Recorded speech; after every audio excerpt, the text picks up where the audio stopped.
Hello everyone.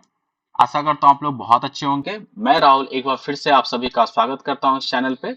आज हम लोग देखने वाले हैं एसएससी सीएचएसएल 2022 के 21 मार्च शिफ्ट 3 का पेपर। ठीक है, इस सीरीज में हम लोग डिस्कस कर रहे हैं सीएचएसएल 2022 का जो मैथ का सेट होगा वो भी हार्डेस्ट से इजीएस्ट की तरफ मूव करेंगे। इससे आपको बहुत सारा बेनिफिट होगा इससे कि आपको एग्जाम में किस तरीके से अटेम्प्ट करना है, कौन सा क्वेश्चन को पहले अटेम्प्ट करना चाहिए, सेकंड राउंड में किस क्वेश्चन को अटेम्प्ट करना चाहिए। ठीक है, और बहुत सारे नए कॉन्सेप्ट को भी सीखने का मौका मिलेगा। ठीक है, तो आइए स्टार्ट करते हैं सेशन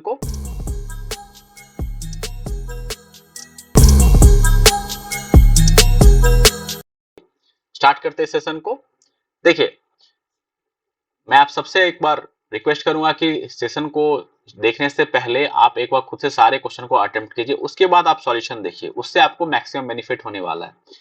तो पहला क्वेश्चन है हमारे पास, Ram spend 50% of his income. If income is increase by 20% and expenditure also increase by 10%, then what will be the percentage increase in saving. Okay, देखिए एलिगेशन से हम लोग सॉल्व करते हैं। एक्सपेंडिचर है और सेविंग है, ठीक है, और इन दोनों को मिलाएंगे तो क्या बनेगा, इनकम। तो एक्सपेंडिचर में 10% का इंक्रीज हो रहा है, ये गिवन है। सेविंग हमें पता नहीं कितने से इंक्रीज हो, तो यहाँ पे 10%, सॉरी एक्स ले लेते हैं। अब आप इनकम जो होगा ये भी आपका 10% से इंक्रीज हो रहा है, ठीक है। एलिगेशन लगाएंगे तो यहाँ पे क्या आ जाएगा, 0। और यहाँ पे ये गिवन है कि एक्सपेंडिचर जो है वो 50% है, तो सेविंग भी कितना होगा, 50% होगा। इट मीन्स एक्सपेंडिचर और सेविंग जो है ये बराबर आना चाहिए। और यहाँ पे देखिए, ये जो हम एलिगेशन लगाने के बाद जो वैल्यू आता है वो क्या बताता है आपको कि एक्सपेंडिचर और सेविंग का रेशियो। ठीक है, तो अगर यहाँ पे 0 आ रहा है तो यहाँ पे भी 0 आना चाहिए, तभी जाके यहाँ पे ये बराबर हो सकता है। ठीक है, तो इसको अगर 0 करेंगे तो यहाँ पे x का वैल्यू क्या लेना पड़ेगा, 10 लेना पड़ेगा। ठीक है, तो यहाँ पे आप 0/0 ये नहीं सोचिएगा कि 0 जो हो रहा है इनडिफाइंड फॉर्म हो रहा है, ये बस आप कंपैरिजन करने के लिए रहे हैं कि यहाँ पे एक्सपेंडिचर और सेविंग 1:1 के रेशियो में है, तो यहाँ पे भी आपका सेम होना चाहिए, तभी जाके ये पॉसिबल है। ओके, ये क्लियर हो गया आपको। तो यहाँ से भी हम लोग 10% ही लेंगे। यहाँ तक क्लियर है, तो ऑप्शन 3 इसका आंसर होगा। नेक्स्ट देखते हैं, distance of a chord RS from the center is 20 centimeter. Find the length of the chord is 30 centimeter. If the length of the chord is 30 centimeter, then what will be the diameter of the circle? Okay, देखिए ये एक circle है आपके पास, ठीक है, यहाँ इसका centre है, ये आपने कॉर्ड ड्रॉ किया, इस पे आपने एक परपेंडिकुलर ड्रॉप किया। अगर आप एक सर्कल पे के कॉर्ड पे परपेंडिकुलर ड्रॉप करते हैं सेंटर से, तो इसे दो इक्वल पार्ट में डिवाइड करता है। ये कॉन्सेप्ट पता होना चाहिए आपको, ठीक है। अब देखिए कॉर्ड का लेंथ 30 है, तो ये आपका कितना होगा, 15 होगा, ये भी 15 हो जाएगा, ठीक है। और सेंटर से ये डिस्टेंस आपको पता है ये 20 है, तो यहाँ पे हम लोग ये लेंथ इजिली कैलकुलेट कर सकते हैं। ठीक है, आपको ट्रिपलेट पता होना चाहिए, 15, 20 और 25, ये क्या है, एक ट्रिपलेट है। 15, 20 और 25 एक ट्रिपलेट है। और नहीं तो आप इस दूसरे तरफ पाइथागोरस थ्योरम लगाएंगे तो ये कितना होगा, 15 का स्क्वायर प्लस 20 का स्क्वायर, तो यहाँ पे आ जाएगा आपके पास कितना, ये आएगा आपका 25 के बराबर। तो रेडियस यहाँ पे 25 आएगा। आपसे डायमीटर पूछा गया तो ये 2r के बराबर होगा, तो ये हो जाएगा 50। ऑप्शन 2 यहाँ पे करेक्ट है। नेक्स्ट देखते हैं, देखिए tan a का वैल्यू 3/7 है, cosec a का वैल्यू आपसे पूछा गया है, ठीक है। तो यहाँ पे हम लोग कैलकुलेट कर सकते हैं आप इजली। देखिए ये आपका a, लेट सपोज ये एंगल a है, एंड यहाँ पे tan a का वैल्यू 3/7 गिवन है, तो पाइथागोरस ट्रिपलेट से ये कितना हो जाएगा, 7 स्क्वायर प्लस 3 स्क्वायर, 49 प्लस 9 58 के इक्वल होगा। आपसे पूछा गया cosec a का वैल्यू, cosec a का वैल्यू कितना हो जाएगा, cosec a ये होगा 7, सॉरी या हाइपोटेनस अंडर रूट 58 अपॉन 3, ठीक है। हाइपोटेनस अपॉन परपेंडिकुलर होगा तो 58 अपॉन अंडर रूट 58 अपॉन 3।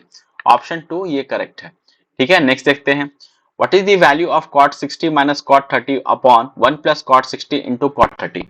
देखिए यहाँ पे हम लोग डायरेक्टली यहाँ पे से पुट कर सकते हैं वैल्यू। cot 60 का वैल्यू होता है 1/√3, cot 30 का वैल्यू होता है √3 अपॉन 1 प्लस 1/√3 इंटू √3, ठीक है। तो √3 से √3 कैंसिल होगा, एंड ये वैल्यू कितने के बराबर हो जाएगा, √3, ये आपका आएगा आपका कितना, -2/√3 इंटू यहाँ पे 1 + 1 2 हो जाएगा, तो ये वैल्यू कितने के बराबर, -1/√3 के इक्वल होगा। ऑप्शन 3 करेक्ट है। देखिए यहाँ पे आप फॉर्मूला भी यूज कर सकते हैं, तो आप मुझे कमेंट बॉक्स में बताएंगे इसका क्या फॉर्मूला यहाँ पे यूज करेंगे जिससे ये क्वेश्चन सॉल्व हो सकता है। ओके, तो नेक्स्ट क्वेश्चन देखते हैं। देखिए डीआई का क्वेश्चन है हमारे पास, यहाँ पे पूछा गया है what is the difference between the number of girls of GHI together and the number of girls JKL together. ठीक है, तो GHI यहाँ पे 700, 1300 और 800 एंड यहाँ पे JKL ये लेना है। देखिए यहाँ तो वैल्यू इजी है तो आप इजीली ऐड कर लेंगे और उसके सब्ट्रैक्ट कर सकते हैं। ठीक है, बट मैं आपको बोल रहा हूँ कि आप इसको इस तरह से सब्ट्रैक्ट कीजिए कि आपको एक ही बार में काम हो। जैसे कि देखिए यहाँ पे आप 900 प्लस 500 करेंगे 1400 और यहाँ पे 1300 है, तो 1400 में से 1300 सब्ट्रैक्ट करेंगे तो कितना बचेगा, 100 बचेगा। ठीक है, यहाँ तक क्लियर है। तो इसका काम फिनिश हो चुका है हमारे पास। अब देखिए यहाँ पे 800 है, यहाँ पे 1100 है। ठीक है, तो 800 और 1100 में करेंगे तो यहाँ पे कितना बचेगा, 300 बचेगा एंड यहाँ पे ये 700 है। तो डिफरेंस निकाला था तो ये 400 हो गया आपका और यहाँ पे 700, 700 में से आप 400 माइनस कीजिए तो ये 300 होगा। ऑप्शन ये 4 कर लीजिए, ऑप्शन 4 यहाँ पे करेक्ट है। ठीक है, तो ये क्वेश्चन है वैल्यू इजी था तो आप इजीली कर रहे हैं, बट आप अगर इस तरह से करेंगे जब वैल्यू आपका बड़ा हो या पॉइंट डेसिमल में आएगा तो आपको काफी आसान पड़ेगा। तो ये मेथड भी आपको पता होना चाहिए करने का। नेक्स्ट देखिए, angle subtended bye chord AB on the circumference is 90 degree if the radius of circle is 8 centimeter what is the length of AB। Okay, पहले मैं यहाँ पे एक कॉन्सेप्ट बता रहा हूँ कि अगर आपके पास एक सर्कल हो और आपने यहाँ पे एक डायमीटर ड्रॉ किया AB, तो आपको ये पता होना चाहिए कि ये जो है सरकमफ्रेंस पे जो एंगल बनाता है ये डायमीटर, ये हमेशा 90 डिग्री का होता है। ठीक है, अब यहाँ पे गिवन है क्वेश्चन में कि एंगल जो सबटेंड एक कॉर्ड के द्वारा 90 डिग्री सरकमफ्रेंस पे बन रहा है, तो ये जैसे आता आपके दिमाग में आना चाहिए यहाँ पे क्या कि ये पॉइंट जो है ये कौन सा है, AB जो है वो एक डायमीटर है यहाँ पे। ठीक है, और रेडियस पता है आपको, रेडियस जो है वो 8 सेंटीमीटर के बराबर है और रेडियस पता है तो AB का लेंथ जो कि डायमीटर है, AB क्या है आपका डायमीटर है, तो ये कितना हो जाएगा 8 दूना 16। ये जो वैल्यू होगा आपका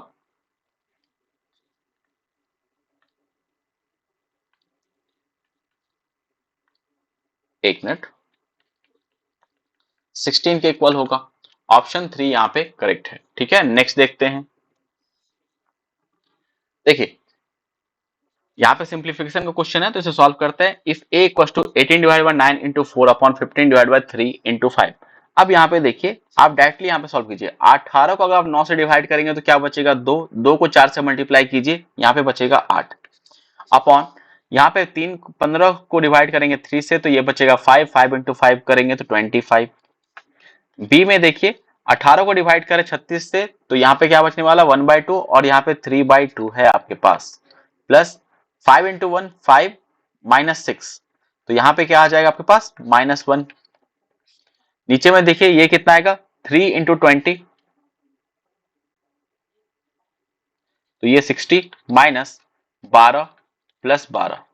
ठीक है, तो b का वैल्यू यहां से क्या आ जाएगा आपके पास, यहाँ पे आने वाला है 1/2, यहाँ पे 12 से 12 कैंसिल एंड यहाँ पे 60 तो ये 1/120 हो गया। ये क्लियर है। तो आपसे a प्लस बी का वैल्यू पूछा गया है तो 8/25 प्लस 1/120 एलसीएम लेंगे तो ये 600 के बराबर होगा। यहाँ पे आएगा 24, 24 अठे होता है आपका कितना 24 अठे करेंगे तो आपको ये होगा 192 प्लस यहाँ पे 5 आएगा 197/600 के इक्वल। तो ऑप्शन थर्ड यहाँ पे करेक्ट है। ओके, नेक्स्ट देखते हैं। देखिए तो अभी तक हमारे पास सारे क्वेश्चन इजी था, सिर्फ पहले क्वेश्चन में थोड़ा सा आप यहाँ पे कह सकते थे एलिगेशन का कॉन्सेप्ट था या आप बेसिक से भी करते तो हो जाता, बट आपको मैं सिखाना चाहता हूँ कि आप और किस मेथड से कर सकते थे। ठीक है, देखिए द बार ग्राफ यहाँ पे हमारे पास बार ग्राफ है। ओके, आपसे पूछा गया है number of girls in A is what percent of the number of girls in F. A में कितना गर्ल्स है 200 और एफ में कितना है 100। तो यहाँ पे पूछा गया है कि आपको निकालना है कि 200 अपॉन 100 जो होगा ये कितना परसेंट होगा, तो यहां से आप डायरेक्टली कह सकते हैं 200% के बराबर होगा। ठीक है, तो ऑप्शन 2 करेक्ट है। नेक्स्ट देखिए, देखिए in triangle STU SE and TF are median intersect each other at O if UT equals 34 centimeter, TF equals 22.5 centimeter, SE equals 24 centimeter, then what is the value of angle TOE।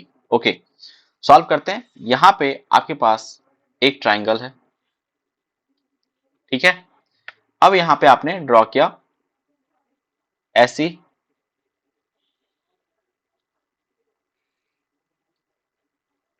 S E और T F, ठीक है, और ये point हो गया आपका you. तो UT का लेंथ पता है आपको 34 है, टीएफ का लेंथ आपको 22.5, टीएफ जो है ये कंप्लीट लेंथ ये आपका 22.5 है।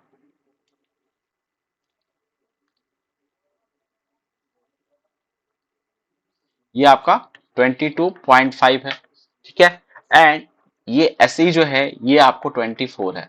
आपसे पूछा गया एंगल टीओई इस, ये पॉइंट जो है इंटरसेक्शन पॉइंट ये है, तो ये आपको ये वैल्यू पूछा गया है, ये थीटा कितना होगा ये आपको बताना है। ओके, अब देखिए इस क्वेश्चन को कैसे करेंगे। तो कॉन्सेप्ट क्या है यहाँ पे कि अगर आपके पास एक ट्रायंगल हो, आपने मीडियन ड्रॉ किया, तो यहाँ पे देखिए ये मान लीजिए सेंट्रॉइड पॉइंट है, तो जहां पे ये इंटरसेक्ट करता है तो ए और ये डी मान लीजिए, तो ए जी अपॉन जी डी का जो रेशियो होता है ये आपका 2:1 का रेशियो होता है। तो ये आपको ध्यान रखना है, ए जी अपॉन जी डी का जो वैल्यू होता है वो क्या होता है 2:1 का होता है। तो यहाँ पे देखिए हम लोग टीओ का वैल्यू निकाल सकते हैं, टीओ कितना हो जाएगा, टीओ जो होगा इसका 22.5 का आपका यहाँ पे 2/3 होगा, ठीक है, ये वैल्यू आपका 2/3 के इक्वल होगा। तो इसे सॉल्व करेंगे तो यहाँ पे 0.75, तो ये वैल्यू कितना हो जाएगा 15 के बराबर, तो ये आपका 15 आ गया, टीओ का लेंथ 15 आ गया। उसी तरीके से ओई जब निकालेंगे तो ये 1/3 होगा पूरे का 24 का, तो ये कितना आया 8, तो ये 8 सेंटीमीटर, तो ये आपका 8 है। और आपको ये ट्रिपलेट पता होना चाहिए 15 8 17 जो होता है ये आपका, क्योंकि यहाँ पे देखिए ये मीडियन है तो क्या इसे दो इक्वल पार्ट में डिवाइड करेगा, मीन्स ये पोर्शन भी 17 होगा ये भी 17 होगा, तो यहाँ से ये ट्रिपलेट फॉर्म होता है 15 8 और 17 एक ट्रिपलेट है, ये आपको याद होना चाहिए, काफी इंपॉर्टेंट ट्रिपलेट है, ठीक है। तो यहां से आप कह सकते हैं कि ये एंगल क्या होने वाला है, ये 90 डिग्री होने वाला, ऑप्शन 4 यहाँ पे करेक्ट है। ओके, नेक्स्ट क्वेश्चन देखते हैं।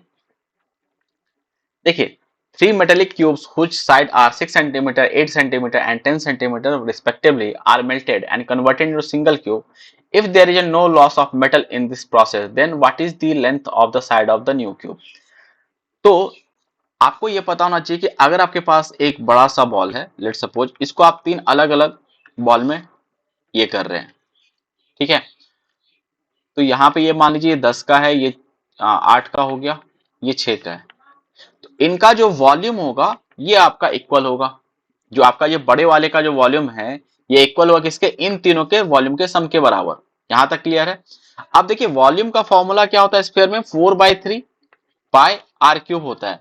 तो यहाँ पे देखिए 4/3 पाई ये तो सब में आने वाला है, तो ये टर्म तो सब में रहेगा, तो ये तो कैंसल आउट होगा, तो हमें बस सबका आर क्यूब करना है। मिस यहाँ पे मान लीजिए इसका आर हमें नहीं पता है, ठीक है, इसका आर हमें नहीं पता है, तो आर क्यूब इक्वल टू 8 का क्यूब प्लस 10 का क्यूब प्लस 6 का क्यूब, तो 8 का क्यूब 512 होता है, एक यहाँ पे 1000 हो जाएगा, एंड 6 का क्यूब 216 होता है, तो ये 8 2 7 1, और 17 से 28 जो होता है वो 12 का क्यूब होता है, तो आर का वैल्यू यहाँ से क्या आ जाएगा 12 आएगा, ऑप्शन 2 ये करेक्ट होगा। ओके, तो नेक्स्ट क्वेश्चन देखते हैं। देखिए पाई चार्ट का क्वेश्चन है यहाँ पे, और आपको पाई चार्ट में बस एक ही चीज ध्यान रखना है कि 100% जो होता है वो इक्वल होता है 360 के, या आप इसको कहते हैं टोटल के बराबर। अगर आपको ये पता है तो यहाँ पे कोई प्रॉब्लम नहीं होगा आपको। क्वेश्चन पढ़ते हैं।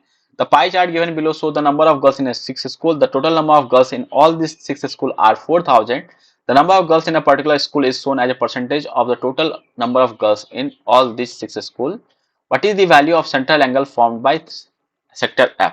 देखिए सेंटर पे ये एंगल कितना बनेगा 360 बनेगा, और ये कंप्लीट अगर आपने एक राउंड लगाया तो 100% आपने घूमा, ठीक है, तो 100% जो है ये आपका 360 डिग्री के इक्वल है। तो अगर मुझे एफ का सेक्टर एंगल क्या है यहाँ पे 17 डिग्री, सॉरी 17% है, ठीक है, तो 17% जो है ये कितने के बराबर होगा 360 अपॉन 100 इंटू 17, तो 17 छका 102, 17 का यहाँ पे 61.2 डिग्री आएगा, ऑप्शन 4 यहाँ पे करेक्ट है। ओके, नेक्स्ट क्वेश्चन देखते हैं। A man borrow a sum of rupees 12,000 which amounts to 13,200 in 2 years in simple interest. What would have been amount if the rate of interest was double? अब देखिए आपको simple interest में क्या ध्यान रखना है कि आपका अगर सब कुछ यहाँ पे जैसे देखिए इंटरेस्ट इक्वल टू क्या होता है, principal plus sorry amount equal to क्या होता है, principal plus P into R into T upon 100। ठीक है, तो इंटरेस्ट में यहाँ पे जब इंटरेस्ट की बात करेंगे तो यहाँ पे प्रिंसिपल है, रेट है, टाइम है, अपॉन 100 है। अगर आप प्रिंसिपल को भी कांस्टेंट रखते हैं, रेट को भी कांस्टेंट, यहाँ पे रेट नहीं टाइम को कांस्टेंट रखते हैं, तो सिर्फ रेट में चेंज हो रहा है। तो यहां से आप कह सकते हैं कि आर जो होगा वो डायरेक्टली प्रोपोर्शनल होगा आर के, इफ पी टी जो है वो क्या है, कांस्टेंट है। तो इंटरेस्ट क्या होगा आपका, डायरेक्टली प्रोपोर्शनल आर के होगा। मीन्स अगर आप आर को दुगुना करेंगे तो इंटरेस्ट भी क्या होगा आपका, दुगुना बनेगा। तो पहले केस में आपका इंटरेस्ट कितना था, 13,200, 12,000 माइनस करेंगे, ठीक है, तो आपका इंटरेस्ट आ जाएगा जो कि होगा 2200 के बराबर। तो ये आपका नॉर्मल रेट पे था। अब आप क्या कर रहे हैं, रेट को डबल कर रहे हैं। रेट क्या हो रहा है आपका, 2 टाइम्स हो रहा है अब। तो अब जो नया इंटरेस्ट आएगा वो क्या होगा आपका, क्योंकि यहाँ पे डायरेक्टली प्रोपोर्शनल होता है, तो यहाँ पे आपका जो नया इंटरेस्ट आने वाला क्या होगा, इसका डबल हो जाएगा, 4400 होगा। ठीक है, तो आप डायरेक्टली 12,000 में 4400 को ऐड कर लीजिए, तो ये कितना हो जाएगा आपका, एक मिनट, सॉरी, यहाँ पे हम लोग सब्ट्रैक्ट करने में मिस्टेक कर रहा है। देखिए यहाँ पे ये 12 होगा, ठीक है, तो 1200, तो ये वैल्यू कितने के बराबर, 2400 के बराबर होगा। ठीक है, तो यहाँ पे 2400 करेंगे तो यहाँ पे 4 आएगा, 4 होगा, एंड यहाँ पे 0। तो आप जब यहाँ पे अमाउंट में से प्रिंसिपल को सब्ट्रैक्ट करते हैं, ठीक है, तो आपका इंटरेस्ट बनता है और ये आ रहा है 1200 के बराबर। फिर आप जो है रेट को डबल कर रहे हैं, तो ये इसका इंटरेस्ट भी डबल हो जाएगा, 2400 हो जाएगा, क्योंकि प्रिंसिपल और टाइम में कोई चेंज नहीं है। तो यहाँ पे आप प्रिंसिपल पता है, 2400 आप ऐड करेंगे तो आपका अमाउंट आ जाएगा। ऑप्शन 2 यहाँ पे करेक्ट है। ठीक है, तो इस तरीके से आपको करना था। ओके, देखिए मैं आपको समझा रहा हूं इसलिए यहाँ पे टाइम लग रहा है, नहीं तो आपको ये 10 से 15 सेकंड में इस क्वेश्चन को कर सकते थे। ठीक है, A alone can complete the project in 10 days, B alone can complete it in 20 days, while C alone can complete it in 30 days. They together earn rupees 1100 for the project. By how much do the total earning of A and C exceed the earning of B? Okay, देखिए A, B, C ये 10 दिन में काम करता है, ये 20 दिन में करता है और ये 30 दिन में काम करता है। मान लेते हैं टोटल वर्क 7 के बराबर है, जो कि इसका एलसीएम इन तीनों का। तो ए का इफिशियंसी कितना होगा, यहाँ पे 6 के बराबर होगा। बी का कितना होगा, 3 के बराबर होगा। एंड सी का जो यहाँ पे इफिशियंसी आएगा वो 2 हो जाएगा। ये क्लियर है। अब देखिए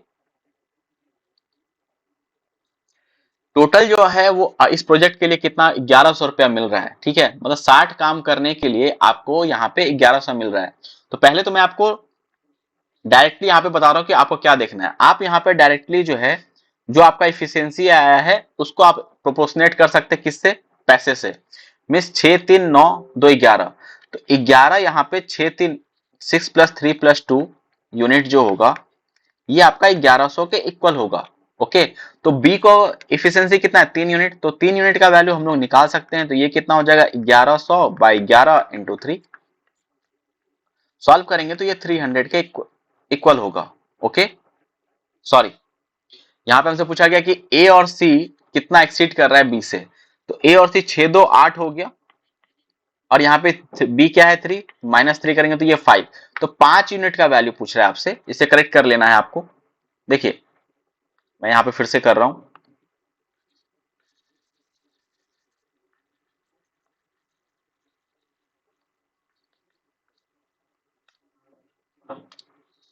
देखिए 6, 3, 9, 2, 11 यूनिट का वैल्यू जो है ये आपका 1100 के बराबर है, 1100 रुपीज के बराबर है।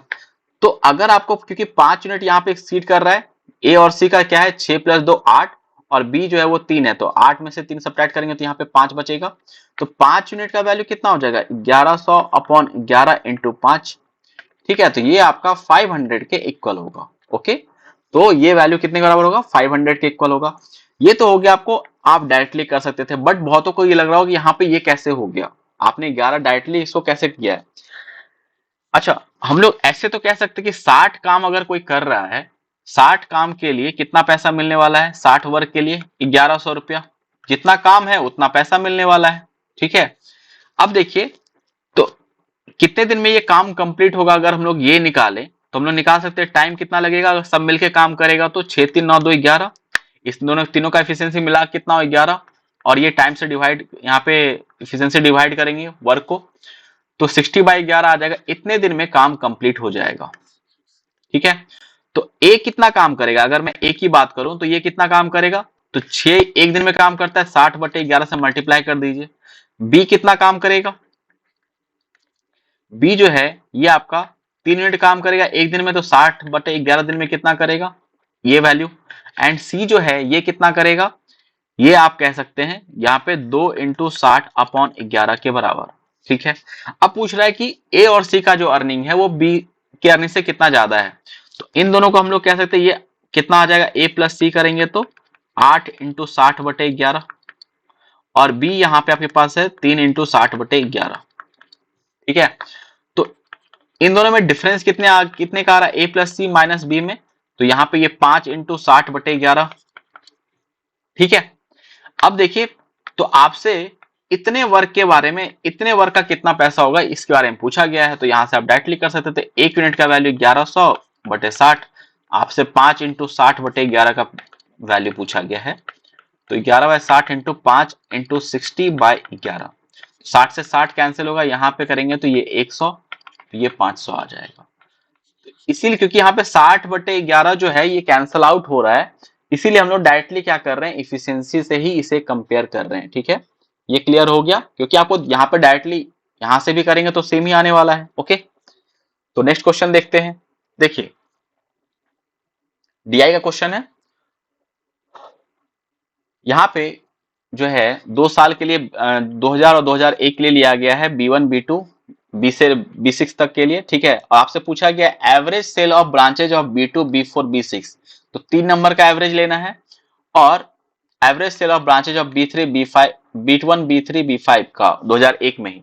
अच्छा, एवरेज हमको लेना है, यहाँ भी 3 है, यहाँ भी 3 है, तो ये 3 से 3 कैंसिल होगा, तो हमें एवरेज निकालने की जरूरत नहीं है, बस टोटल का चाहिए। ठीक है, तो परसेंटेज में हमें क्या चाहिए, निकालना होगा B2 + B4 + B6 upon B1 + B3 + B5 × 100, बस हमें ये वैल्यू चाहिए। ठीक है, तो अब देखिए B2 + B4 + B6 करेंगे, तो यहाँ पे क्या है, B2 2001 के लिए है, तो 65 95 और 80, तो 65 और 95 करेंगे तो ये कितना, 9×15 160 हो रहा है, प्लस 80 240 हो जाएगा, अपॉन B1 + B3 + B5, तो B1 ये भी आपका 105 है, यहाँ पे 105, B3 आपका 110 एंड B5 आपका 95, तो ये 105 + 105 ये 95 हो जाएगा 200, ये आपका 310 के बराबर हो रहा है इंटू 100। ठीक है, 0 से 0 कैंसिल, 31 से अगर आप 2400 को डिवाइड करेंगे तो ये वैल्यू कितने के बराबर होगा, यहाँ पे देखिए 8 बार में ये ज्यादा हो जाएगा, 7 आएगा, तो एक ही ऑप्शन यहाँ पे 7 से रिलेटेड है, वो कौन सा है, ऑप्शन थर्ड। यहाँ पे कर लेते हैं, 7 7 21, यहाँ पे आएगा क्या आपका 3 2 फिर 0, फिर आपका 7 ही आएगा, यहाँ पे 22 217, तो आप कह सकते हैं अप्रोक्सीमेट 77 के आसपास होगा, तो ऑप्शन थर्ड ये करेक्ट होगा। ओके, तो नेक्स्ट क्वेश्चन देखते हैं। देखिए, a train 1800 metre long train crosses a man walking in opposite direction in 10 seconds. If the speed of train is 8 meter per second, 8 times to the speed of man, then what is the speed of the train? Okay, देखिए,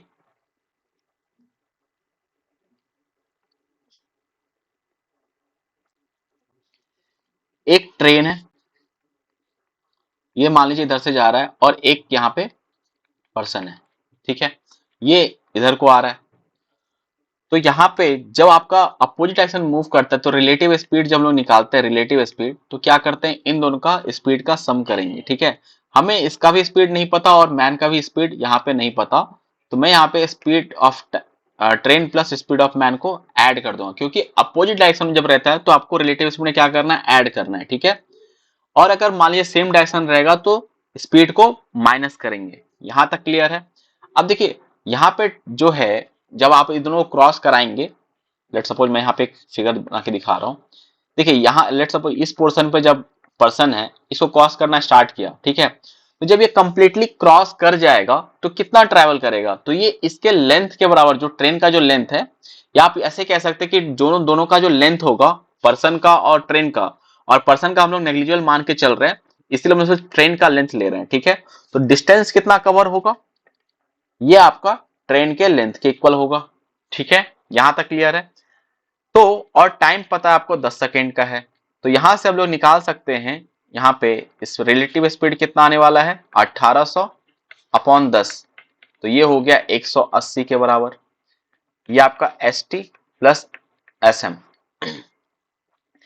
अब देखिए यहां पे ये कहा जा रहा है कि स्पीड ऑफ ट्रेन जो है वो 8 टाइम है स्पीड ऑफ मैन के। स्पीड ऑफ ट्रेन जो है, तो ये जो है स्पीड ऑफ ट्रेन वो 8 टाइम है मैन के। तो अगर ये 1 यूनिट होगा तो ये आपका 8 यूनिट के बराबर होगा।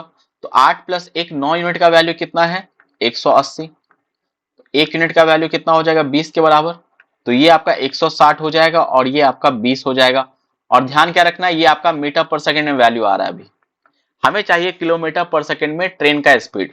तो 160 को आप क्या करेंगे 5 बटे यहाँ पे 18/5 से मल्टीप्लाई करेंगे, तो ये वैल्यू आपका किलोमीटर पर आवर में आएगा। तो यहाँ पे ये कितना आने वाला है 32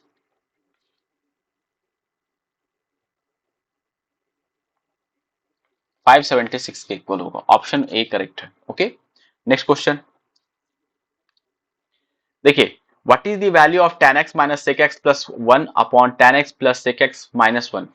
ठीक है, देखिए आप यहाँ पे वैल्यू पुटिंग से भी कर सकते हैं, बट हो सकता है कि आपका वैल्यू मैच कर जाए।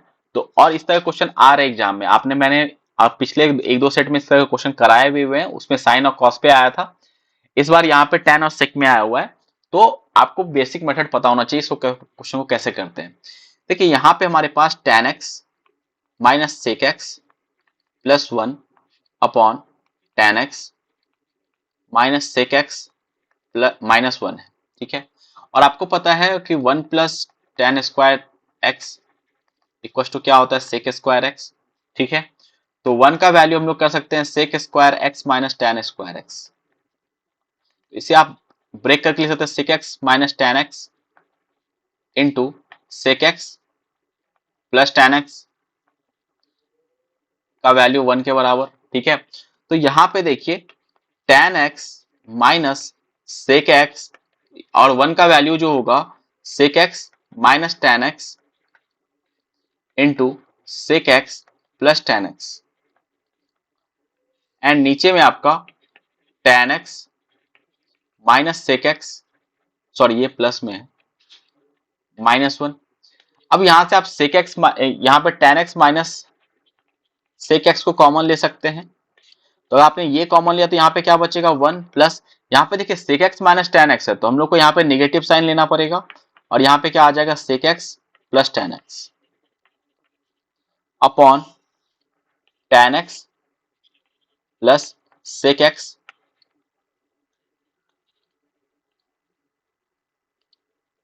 tan x plus sec x minus 1।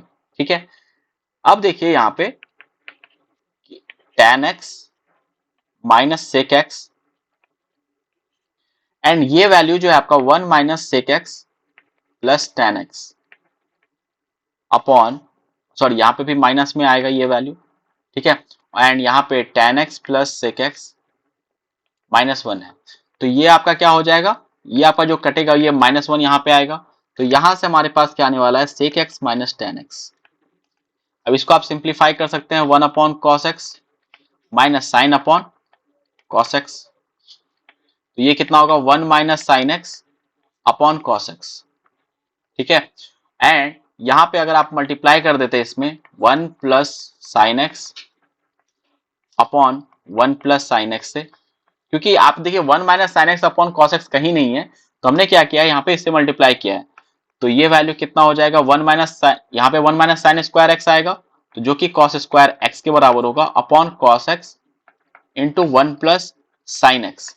ठीक है, तो यहाँ पे देखिए एक कॉस एक्स कैंसिल होगा, cos x upon 1 plus sine x हो जाएगा। ओके, तो ऑप्शन 2 यहाँ पे करेक्ट है।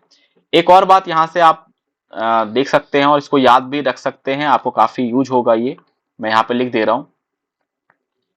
देखिए cos x upon cos x upon, अगर आपके पास 1 माइनस साइन एक्स हो, ठीक है, तो ये वैल्यू कितने के इक्वल हो जाएगा, ये होगा आपका 1 plus sine x upon cos x के। तो इसको आप डायरेक्टली भी याद रख सकते हैं, ठीक है, अगर आप क्रॉस मल्टीप्लीकेशन करेंगे तो आपका आंसर आ जाएगा। तो यहां से आप कह सकते हैं कि जब ये रहे तो आप इसको कन्वर्ट इस तरह से करना है। ओके, नेक्स्ट क्वेश्चन देखते हैं। A merchant marked the price of his article 20% above the cost price. If he allowed 10% discount, what is his profit or loss percentage? Okay, देखिए, cost price, mark price and selling price. अब कह रहा है कि 20% का आपने यहाँ पे मार्कअप किया है, तो 20% कितना होता है, 1/5 होता है, ठीक है। तो अगर, या आप डायरेक्टली यहाँ पे कह सकते हैं, अगर ये 100 यूनिट होगा तो मार्क प्राइस कितना हो जाएगा, 120 यूनिट होगा। फिर आपने 10% का यहाँ पे डिस्काउंट दिया, तो 120 का 90% लेंगे, तो 120 का 90% लेंगे तो ये वैल्यू कितने के इक्वल होगा, 108 के बराबर होगा। तो कॉस्ट प्राइस आपका 100 है, सेलिंग प्राइस 108 है, तो कितने का प्रॉफिट हो रहा है, यहाँ पे 8 यूनिट का प्रॉफिट हो रहा है। तो प्रॉफिट परसेंट अगर पूछा जाए तो 8/100 इंटू 100 जो कि 8% के इक्वल होगा।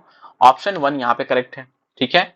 Next question, which of the following is largest among 125 to the power 1 by 6, 11 to the power 1 by 3, 12 to the power 1 by 6 and 5 to the power 1 by 4? Okay, देखिए 125 को आप डायरेक्टली इस तरह से लिख सकते हैं 5 to the power cube to the power 1 by 6, ठीक है। तो ये कैंसिल आउट होगा, तो ये कितना हो जाएगा आपका 5 टू द पावर 1 by 2 होगा। अगर आप इसे कैंसिल करेंगे तो ये वैल्यू कितने के इक्वल होगा, 5 टू द पावर 1 by 2 हो जाएगा, ठीक है। नेक्स्ट यहाँ पे 11 to the power 1 by 3, 12 to the power 1 by 6 and 5 to the power 1 by 4 है। अब यहाँ पे हम लोग क्या करते हैं, जब आपको इस तरह कंपेयर करना है तो देखिए यहाँ पे जो भी आपका डिनोमिनेटर में वैल्यू है पावर में, इसको हम लोग सबको सेम बनाने का कोशिश करेंगे, ठीक है। तो सेम बनाने के लिए यहाँ पे आपको 2 3 6 4 का आप एलसीएम ले लीजिए, तो 12 आ रहा है, सबको आप 12 बनाइए। तो 12 यहाँ पे बनाने के लिए यहाँ पे क्या करना पड़ेगा, आपको 6 से मल्टीप्लाई करना पड़ेगा, यहाँ पे क्या करना पड़ेगा, आपको 4 से मल्टीप्लाई करना पड़ेगा, यहाँ पे क्या करना पड़ेगा,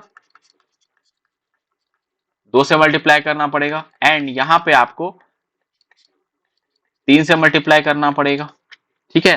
तो यहाँ पे 5 की पावर 1/12, 11 की पावर कितना आ गया, 4/12, ठीक है। एंड यहाँ पे 12 की पावर क्या आ गया, 2/12, लास्ट है आपका 5 की पावर 3/12, ठीक है। यहां तक क्लियर है। अब देखिए आपको यहाँ पे जो है ये 5 की पावर 1 सॉरी यहाँ पे 5 की पावर 6/12 हो रहा है, ठीक है। 5 की पावर 6 इसका आपको 1/12 लेना है, 11 की पावर 4 इसका पावर 1/12 लेना है, तो 12 का स्क्वायर इसका 1/12 निकालना है, 5 का क्यूब इसका 1/12 निकालना है। अब अगर आप देखिए ब्रैकेट के ऊपर देखिए सबका सेम आ गया, 1/12 यहाँ पे भी आ रहा है, यहाँ पे 1/12 जो है आपको हर जगह दिख रहा होगा, ठीक है। तो इससे तो कोई चेंज, मतलब जैसे मान लीजिए अगर आपने 2 3 4 को लिया, ठीक है, तो इनमें सबसे बड़ा कौन है, 4 है। अगर आप यहाँ पे पावर कर देते हैं, ठीक है, लेट सपोज कोई भी पावर लेते हैं, सेम पावर 2 का स्क्वायर, 3 का स्क्वायर, 4 का स्क्वायर, तो ये क्या होगा 4, यहाँ पे 9, ये 16। तो अभी भी देखिए जो ऑर्डर है उसमें कोई चेंज नहीं आएगा। इट मीन्स 1/12 1/12 1/12 1/12 से यहाँ पे कोई ज्यादा चेंज, यहाँ पे चेंज नहीं होगा। जो चेंज करेगा यहाँ पे 5 to the power 6, 11 to the power 4, 12 to the का स्क्वायर, 5 का क्यूब, इसमें चेंज होगा। तो इसमें अब हम लोग कंपेयर करेंगे कौन सा वैल्यू सबसे बड़ा है। देखिए 5 का क्यूब करते तो 125 आता है, 12 का स्क्वायर करेंगे तो ये कितना आएगा, 144 आएगा। यहाँ पे ये कितना आएगा आपका, देखिए 11 का क्यूब जो होता है 1331 होता है, ठीक है, इंटू 11 करेंगे तो ये वैल्यू कितना होगा, 1, 3 + 1 4, 3 + 3 6, यहाँ पे फिर 4, यहाँ पे 1, तो ये वैल्यू 14641 हो रहा है, ठीक है। और 5 टू द पावर 6 है, आपको पता है 5 square into 5 square into 5 square, तो ये वैल्यू कितना हो गया आपका 625 इंटू 25 करना है। अब देखिए आपको सब पूरे को मल्टीप्लाई करने की जरूरत नहीं है, लेट सपोज मैंने इस 25 को हटा भी दिया और अगर मैं 600 को 25 से मल्टीप्लाई कर रहा हूं तो ये कितना हो रहा है, 15,000 के बराबर हो रहा है। और यहाँ पे देखिए, और ये नंबर 625 है, 600 से ज्यादा है, तो इसका मतलब 15,000 से वैल्यू ज्यादा बड़ा होगा। तो ये वैल्यू आपका 1464 से बड़ा ही होने वाला है। तो इससे हमें ये पता चला कि ये नंबर सबसे बड़ा है, उससे बड़ा ये है, फिर यहाँ पे इससे बड़ा ये है, एंड ये आपका लास्ट 125। तो यहाँ पे सबसे बड़ा नंबर कौन सा है, ऑप्शन 1। ओके, नेक्स्ट क्वेश्चन देखते हैं। देखिए, if a plus 1 by a equals to 4 then what is the value of a to the power 4 plus 1 by a to the power 4। अच्छा, इस क्वेश्चन को आप यहाँ पे ऑप्शन से भी कर सकते हैं, ठीक है। कैसे कर सकते हैं, देखिए पहले मैं आपको यहाँ पे बता रहा हूं, आप सब में 2 ऐड कीजिए, आप सब में 2 ऐड कीजिए, तो ये कितना आ रहा है, 208 आ रहा है, ये आपका 200 हो जा रहा है, ये आपका 196 हो रहा है, एंड ये आपका 206 हो रहा है। तो इसमें से देखिए कौन सा परफेक्ट स्क्वायर बन रहा है, तो ये आपका परफेक्ट स्क्वायर बन रहा है, तो यही आपका आंसर होगा। अब ये कैसे हुआ इसको समझते हैं। देखिए a प्लस 1 अपॉन ए का वैल्यू 4 है, ठीक है। अगर आप यहाँ पे a square plus 1 upon A square निकालेंगे, ठीक, अगर आप यहाँ पे a square plus 1 upon A square निकालते हैं तो ये वैल्यू कितना होगा, 4 का स्क्वायर माइनस 2, ये 16 माइनस 2 14 के इक्वल हो गया, ठीक है। तो यहाँ पे इसके बाद अगर आपको a to the power 4 plus 1 upon A to the power 4 करेंगे ये वैल्यू निकालने के लिए। अच्छा, ये कैसे हो रहा है मैं यहाँ पे लिख दे रहा हूँ, ये आपको याद होना चाहिए। अब तो बहुत बार मैं इसको रिपीट कर चुका, ए square plus 1 upon A square plus 2, यहाँ पे अगर a इंटू 1 अपॉन ए करेंगे तो ये कैंसल आउट होगा, तो यहाँ पे ये 2 है। अब देखिए ये वैल्यू कितने के बराबर होगा, ए square plus 1 upon A square plus 2 का ये होल स्क्वायर प्लस 2। अब अगर आपका आंसर जो है ये आपका आंसर है, ठीक है। अब आंसर में से अगर आप यहाँ पे, सॉरी यहाँ पे ये -2 होगा, यहाँ पे ये -2 कर लीजिएगा, ठीक है, क्योंकि यहाँ पे ये प्लस है तो ये वहां पे -2 आएगा। अब देखिए आंसर में यहाँ पे ए square plus 1 upon A square का होल स्क्वायर -2 है, ठीक है। अब अगर आप आंसर में 2 ऐड करेंगे, आंसर में आप क्या कर रहे हैं, 2 ऐड कर रहे हैं, तो आपका एक परफेक्ट स्क्वायर बन रहा है यहाँ पे कि नहीं बन रहा है, 1 अपॉन ए स्क्वायर एक परफेक्ट स्क्वायर बन रहा है। तो हमने भी यहाँ पे ऑप्शन के साथ यही करा है कि सब में 2 ऐड कर दिया और हम लोग चेक कर रहे हैं कि कौन सा परफेक्ट स्क्वायर बन रहा है, तो ये आपका ऑप्शन 3 बन रहा था। वैसे बेसिक मेथड ये हो गया, आप यहाँ पे directly A to the power 4 plus 1 upon A to the power 4 निकाल लेंगे। A square plus 1 upon A square का वैल्यू पता चल चुका है हमारे पास, 4 का स्क्वायर -2, तो ये 1 यहाँ पे ये कितना हो जाएगा, 194 के बराबर, ठीक है। तो ऑप्शन 3 यहाँ पे करेक्ट होगा, ठीक है। नेक्स्ट देखते हैं। देखिए ₹43,120 is divided among A, P, Q, R such that P share is 4/7 of the total share of Q and R and Q share is 2/5 of total share of P and R together. What is the share of R? Okay, देखिए P का जो share है वो Q plus R के, अगर ये 7 unit होगा तो ये 4 के बराबर होगा, ठीक है। एंड यहाँ पे Q जो है वो आपका P प्लस R, ये वैल्यू कितने के बराबर होगा, अगर ये 5 है तो ये आपका 2 होगा, ठीक है। अब अगर आप P plus Q plus R करेंगे तो यहाँ पे क्या आ रहा है, 7 4 11, यहाँ पे क्या आ रहा है 5 प्लस 2 7, तो Q plus R P plus R तो सेम होना चाहिए दोनों जगह पे। तो हम लोग यहाँ पे क्या करेंगे, इसको सेम बनाने के लिए, क्योंकि यहाँ सेम तो है नहीं तो हमें यहाँ पे सेम बनाना पड़ेगा, तो इसको सेम बनाने के लिए हम लोग 11 7 में आप क्या कीजिए, इसमें 7 से मल्टीप्लाई कीजिए एंड इसमें 11 से मल्टीप्लाई कीजिए तो सेम हो जाएगा। तो हमने यहाँ पे क्या करा, 7 चौका 28 और 7 सत्ते 49, ठीक है, यहाँ पे 22 और यहाँ पे 55। तो अब अगर आप cube P plus Q plus R दोनों केस में निकालेंगे तो यहाँ पे आपका सेम आंसर आएगा 77, ठीक है। तो अगर आपका P 28 यूनिट होगा तो यहाँ पे Q प्लस R 49 होगा, अगर Q 22 होगा तो P प्लस R का वैल्यू 55 होगा। तो P हमें पता चला 28 है, Q 22 है, तो R हम लोग निकाल सकते हैं क्योंकि यहाँ पे ये 77 माइनस 28 प्लस 22 ये करेंगे, ठीक है। तो ये वैल्यू कितने के इक्वल होगा, 70 माइनस 50 27 के बराबर होगा, ओके। तो R का वैल्यू 27 यूनिट हो गया, ठीक है।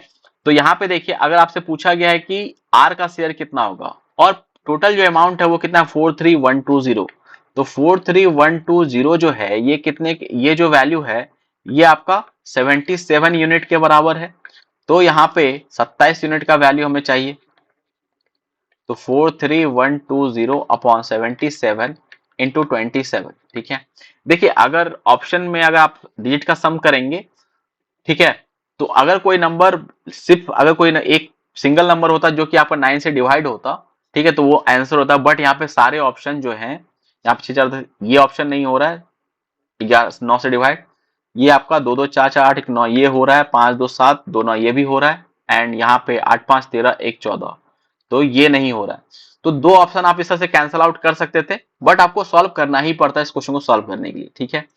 तो अब यहाँ पे इसे डिवाइड करेंगे सबसे पहले 11 से, तो यहाँ पे 7 आएगा, यहाँ से करेंगे तो 33, तो यहाँ पे 100 यहाँ पे फिर लेंगे हम लोग 99, ठीक है, यहाँ पे 3920, ठीक है। तो 7 से फिर डिवाइड करेंगे, 7 5 जा 35, 7 7 6 जा 42, तो 560 इंटू 27, तो 56 को आप 27 से मल्टीप्लाई करेंगे, 7 6 का 42 कैरी 4, 35 प्लस 12, तो ये कितना होगा 44 प्लस 4, एक मिनट, 7 5 35 और 12 ये कितना हो गया आपका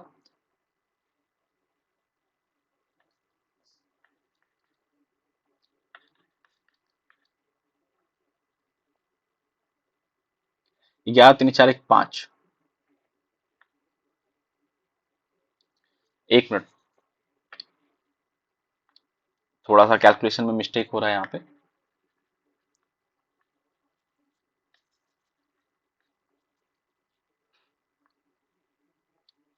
देखिए 56 को आप यहाँ पे 27 से मल्टीप्लाई करें तो ये कितना हो जाए 7 का 42, 112, तो यहाँ पे 2 9 2 11 4 1 5, यहाँ पे 15120 के बराबर। तो ऑप्शन 4 यहाँ पे करेक्ट होगा। ये क्लियर है। नेक्स्ट क्वेश्चन देखते हैं। देखिए P sell a bottle of Q at a profit of 30%, Q sell to it to R at a profit of 20%. What is the ratio of cost price of P and R? ठीक है, देखिए P जो है वो Q को 30% के profit पे बेच रहा है। P जो है वो Q को 30% के प्रॉफिट पे बेच रहा है। तो अगर मैं 100 यूनिट मान लूं तो 30% का प्रॉफिट होगा, एंड यहाँ पे तो ये वैल्यू 130 आएगा।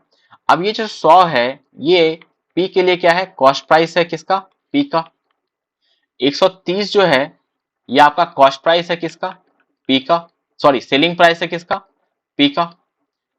और ये कॉस्ट प्राइस किसका बन जाएगा, ये आपका Q का कॉस्ट प्राइस बनेगा, क्योंकि Q इस दाम पे खरीद रहा है, ठीक है। अब 130 पे कहा जा रहा है कि यहाँ पे 20% के प्रॉफिट पे ये नेक्स्ट बेच रहा है किसको, R को। तो यहाँ पे 130 इंटू 120% करेंगे तो ये वैल्यू 156 के बराबर होगा। और 156 जो है ये आपका कॉस्ट प्राइस हो जाएगा किसका, R का, और सेलिंग प्राइस होगा आपका Q का, ठीक है। तो यहाँ पे देखिए हमसे पूछा गया कॉस्ट प्राइस P का और R का बताना है, तो 100 और 156 का रेशियो पूछा गया है, ठीक है। तो ये 25 होगा, यहाँ पे 4 से डिवाइड करेंगे तो ये 39 के बराबर होगा। 25:39 ऑप्शन ए करेक्ट है। ओके, नेक्स्ट क्वेश्चन देखिए। Two identical circle intersect each other such that each passes through the center of the other. Length of common chord is 16√3. What is the radius of each circle? Okay. ये direct formula based question है, आपको ये ध्यान रखना है। अगर दो circle, मान लीजिए एक सर्कल है और इसका सेंटर ये है, एक ये सर्कल ये है, ठीक है, इसका सेंटर यहाँ पे है, और ये कॉर्ड है आपके पास, इसका लेंथ जो होता है और दोनों का रेडियस सेम है, ये भी ध्यान रखना है दोनों का रेडियस सेम है, ये रेडियस जो है दोनों का सेम हो, तो कॉर्ड का लेंथ जो होता है ये आपका a√3, मान लीजिए साइड अगर a होगा तो a√3 के बराबर होगा, ठीक है, a√3 के बराबर होता है। तो यहाँ पे देखिए जो है मान लेते हैं साइड आपका, साइड इंटू √3, ये वैल्यू कितने के बराबर होगा, कॉर्ड के बराबर होगा, 16√3 के बराबर होगा। तो √3 से √3 कैंसिल होगा, तो साइड का लेंथ कितना आएगा, ये 16 आएगा, और ये साइड क्या होगा, इसका रेडियस ही होगा। ये जो है a क्या है, ये आपका रेडियस है, ठीक है, ये साइड क्या रहेगा, रेडियस होगा। ये फॉर्मूला कैसे आता है वो फॉर्मूला ही मैं आपको बता दे रहा हूं। देखिए लेट सपोज ये एक सर्कल हुआ एंड ये एक सर्कल हुआ, ठीक है, इसके सेंटर से आपने ड्रॉ किया था ये इस तरीके से। अब देखिए ये आपका रेडियस है, ये भी आपका रेडियस है एंड ये भी आपका रेडियस है, तो ये आपका क्या हो जाएगा, एक इक्विलेटरल ट्राइंगल। तो यहां से हम लोग ये हाइट निकाल सकते हैं, तो h इक्वल टू क्या होगा, √3/2 इंटू आर। तो ये आधा, क्योंकि आपको ये पता है कि अगर आप सेंटर से एक लाइन परपेंडिकुलर ड्रॉप करें तो उसे दो इक्वल पार्ट में डिवाइड करेगा, तो कंप्लीट लेंथ जो होगा, length of chord, length of chord जो होगा ये कितना होगा, डबल होगा इसका, 2 इंटू √3/2 इंटू आर। तो 2 से 2 कैंसिल होगा, √3r यहाँ पे आएगा, ठीक है। तो ये फॉर्मूला आपको ध्यान रहना चाहिए, आप डायरेक्टली कर सकते हैं, ओके। तो रेडियस यहाँ पे क्या होगा, 16, ऑप्शन 1 करेक्ट है। नेक्स्ट क्वेश्चन देखते हैं, what is the value of 4 square minus 3 square plus 6 square minus 5 square plus 8 square minus 7 square and last term है 92 स्क्वायर माइनस 91 स्क्वायर।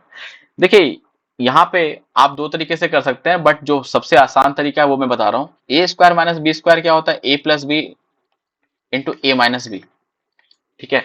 अब अगर यहाँ पे आप देखेंगे कोई भी टर्म, जैसे 4 square minus 3 square plus 6 square minus 5 square plus 8 square minus 7 square and इसी तरीके से लास्ट आपका 92 का स्क्वायर माइनस 91 स्क्वायर है। अब इसको ब्रेक करेंगे तो ये क्या होगा, 4 प्लस 3 इंटू 4 माइनस 1, 4 माइनस 3। उसी तरीके से इसको करेंगे तो क्या होगा, 6 माइनस 5 इंटू 6 प्लस 5। सेम इसी तरीके से इसको करेंगे तो यहाँ पे क्या आने वाला है, 8 माइनस 7 इंटू 8 प्लस 7, ठीक है। लास्ट टर्म भी देखिए, इसको आप ब्रेक करेंगे तो 92 माइनस 91 एंड यहाँ पे आएगा 92 प्लस 91। यहां तक क्लियर है। अब देखिए सब में आप जब सब्ट्रैक्ट वाला जो टर्म है ये आपका 1 के बराबर हो रहा है, सब वैल्यू जो है ये आपका 1 के बराबर है, ठीक है।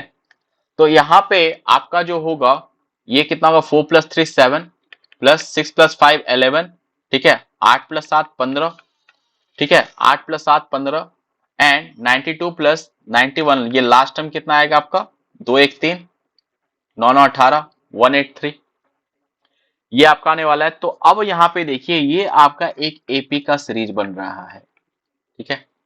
यहाँ पे ये आपका क्या बन रहा है, ये एक आपका एपी का सीरीज बन रहा है। तो इस तरीके से करने पे आपको इजी लगा। अब देखिए यहाँ पे एपी है तो नंबर ऑफ टर्म निकालना है हमें, और मैं आपको नंबर ऑफ टर्म निकालने का तरीका बहुत बार बता चुका हूं।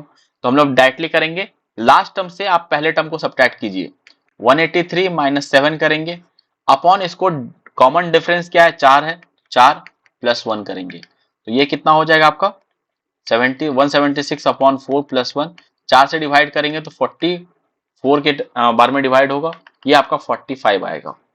तो सम क्या हो जाएगा, नंबर ऑफ टर्म 45 इनटू पहला टर्म और लास्ट टर्म को मिला, यहाँ पे ये करेंगे तो 17 प्लस 183 अपॉन 2, तो 45 इंटू 190 अपॉन 2 हो जाएगा, ठीक है।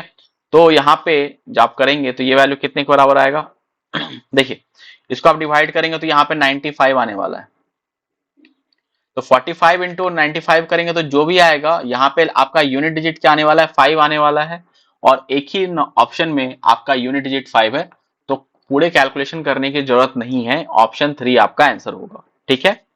तो ये बेस्ट मेथड है, वरना आप ऐसे भी कर सकते थे कि यहाँ पे देखिए एक सीरीज बन रहा है, नहीं ये बेस्ट ही, यही मेथड से आप करने सही रहेगा इसको, ठीक है। ओके नेक्स्ट क्वेश्चन देखते हैं। देखिए इफ 17 का cube minus 7 cube upon 17 square plus 7 square plus K equal to 10, what is the value of K, ठीक है। देखिए अगर यहाँ पे किसी को फॉर्मूला अगर याद नहीं है तो इसको डायरेक्ट बेसिक मेथड से करने जाएगा और उसका टाइम किल होगा, ठीक है। यहाँ पे देखिए अगर आपको A cube minus B cube का फॉर्मूला याद है तो ये कितना होता है, A minus B into A square plus B square plus A B होता है, ठीक है। ये फॉर्मूला याद है और इस फॉर्म पे बहुत सारे क्वेश्चन एग्जाम में आते हैं। तो यहाँ पे देखिए 17 माइनस 7 करेंगे एंड 17 का स्क्वायर प्लस 7 का स्क्वायर प्लस के, नीचे में क्या है हमारे पास 17 स्क्वायर के नहीं, यहाँ पे 17 इंटू, यहाँ पे k नहीं होगा,